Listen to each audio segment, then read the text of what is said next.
Details report আসতেছে।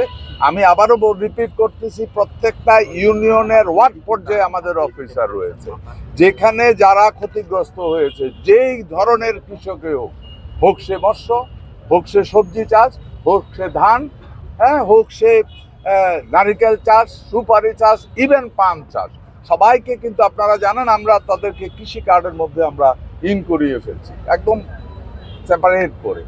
So যারা যারা ক্ষতিগ্রস্ত হয়েছে, সরকার তাদের সাথে সহযোগিতার হাত বাড়ানোর জন্য প্রস্তুত আছে। ওইভাবে আমাদের এগিয়ে যাচ্ছি, আমরা লিস্ট আমাদের তৈরি হয়ে যাচ্ছে ইনস্ট্যান্টলি। ভেরি বলছি যে কত গাছ লাগানোর কথা, যে এত গাছ লাগানোর কথা, সব লাগানো হয়েছে বলে হয়ে গেছে। আমি বলি যে আমরা পিছনে দ্বিতীয়বার কিন্তু এটাতে ইনকোয়ারি আসতেছে।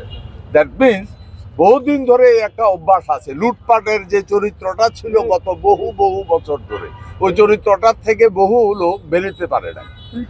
এই গভর্নমেন্ট এই ব্যাপারে প্রচন্ড স্ট্রিক্ট। আপনি ওইখানে আপনি বুঝতে পারছেন, দেশের প্রধানমন্ত্রী, মাননীয় প্রধানমন্ত্রী গাছ কোথায় লাগানোর কথা ছিল, কত গাছ লাগানোর কথা, কত গাছ লাগিয়েছে, এই খবরটা যে দেশের প্রধানমন্ত্রী রাখে, আপনার কি মনে হয় আগামী দিনে কেউ এখানে ফাঁকি দেওয়ার সুযোগ থাকবে?